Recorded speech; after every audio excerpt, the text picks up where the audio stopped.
तो चलिए आज बात करते हैं एक ऐसी महागाथा की, एक ऐसी कहानी की जिसने हजारों सालों से न जाने कितनी पीढ़ियों को प्रेरित किया है। हम बात कर रहे हैं रामायण की। सोचिए, एक कहानी जो इतनी पुरानी है कि उसने संस्कृतियों को बनते बिगड़ते देखा है, कला को नए रूप दिए हैं। पर सवाल ये है कि आखिर ऐसा क्या है इस महाकाव्य में जो इसे इतना खास बनाता है?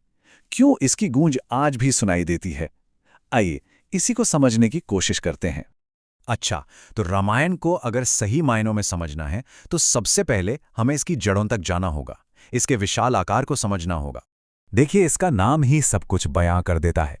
रामायण यानी राम का अयन, मतलब राम की यात्रा। तो कहानी का पूरा सार, उसका दिल इसी एक नाम में छिपा है। ये एक नायक के सफर की दास्तान है। और पता है, इसे आदि काव्य भी कहते हैं, मतलब संस्कृत साहित्य का सबसे पहला महाकाव्य। सोचिए जरा। और इसके रचयिता महर्षि वाल्मीकि, उन्हें आदि कवि यानी पहले कवि का दर्जा दिया गया है। तो ये सिर्फ एक कहानी नहीं है, ये तो एक पूरी की पूरी साहित्यिक परंपरा की बुनियाद है। अब इसके आकार की बात करें तो जरा अंदाजा लगाइए। इसमें लगभग 24,000 श्लोक हैं। 24,000! हाँ, ये महाभारत का करीब 1/4 हिस्सा है, पर फिर भी ये इसे दुनिया के सबसे विशाल और असरदार महाकाव्यों में से एक बनाता है। तो अब सवाल उठता है कि इतनी बड़ी कहानी को कैसे बांटा गया है? तो देखिए, ये पूरी कथा 7 हिस्सों में बटी है, जिन्हें कांड कहते हैं, और हर कांड राम के जीवन के एक बहुत ही जरूरी पड़ाव को दिखाता है। कहानी शुरू होती है बालकांड से, जिसमें राम के बचपन और सीता से उनके विवाह की बात है। फिर आता है अयोध्या कांड, जहां एक वचन की वजह से उन्हें 14 साल का वनवास मिल जाता है, और यहीं से कहानी गहराती है। अरण्य कांड में जब वो जंगल में होते हैं तो सीता का अपहरण हो जाता है, और यही कहानी का सबसे बड़ा टर्निंग पॉइंट है। इसके बाद किष्किंधा कांड में राम सुग्रीव और हनुमान से मिलते हैं। फिर सुंदरकांड में हम हनुमान की अद्भुत यात्रा देखते हैं, जब वो अकेले लंका पहुंचते हैं। लंका कांड में होता है वो महायुद्ध राम और रावण के बीच। और आखिर में आता है उत्तरकांड, जिसमें राम के राज्याभिषेक और उनके शासन का वर्णन है। तो इन 7 कांडों में एक पूरी जिंदगी की कहानी सिमटी हुई है। और जैसा मैंने कहा, सीता का अपहरण वो सिर्फ एक घटना नहीं थी, नहीं, वो तो एक चिंगारी थी। एक ऐसी चिंगारी जिसने अच्छाई और बुराई के बीच एक महासंग्राम की आग लगा दी। यहीं से सब कुछ बदल जाता है।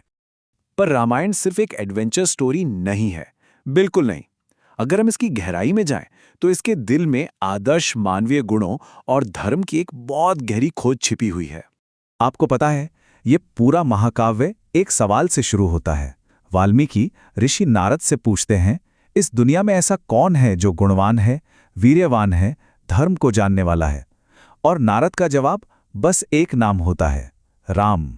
तो समझने वाली बात यह है कि राम सिर्फ इसलिए हीरो नहीं है कि वो बहुत शक्तिशाली हैं। नहीं, वो हीरो हैं क्योंकि वो धर्म का साक्षात रूप हैं।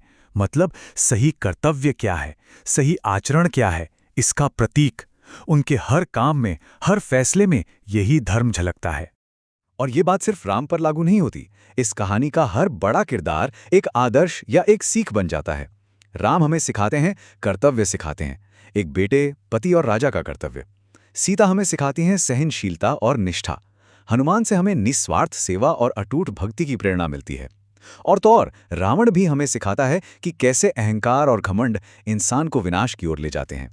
तो सवाल फिर वही है, हजारों साल पुरानी ये कहानी आज भी इतनी जिंदा कैसे है? इसकी गूंज आज भी क्यों सुनाई देती है? चलिए इसकी इसी स्थायी विरासत पर एक नजर डालते हैं। इसका असर इतना गहरा है कि आप सोच भी नहीं सकते।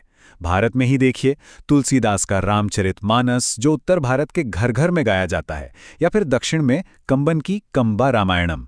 और ये सिर्फ भारत तक सीमित नहीं है।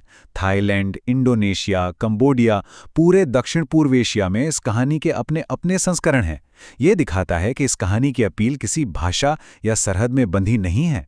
और ये सब हमें एक आखिरी सवाल के पास लाकर खड़ा कर देता है। आखिर क्या है इस कहानी में जो इसे समय के पार ले जाता है? बदलती दुनिया में कर्तव्य और धर्म की ये प्राचीन कहानी आज भी हमारे लिए मायने क्यों रखती है? शायद इसका जवाब इस बात में छिपा है कि हम सब कहीं ना कहीं एक आदर्श इंसान होने का मतलब हमेशा से खोजते आए हैं।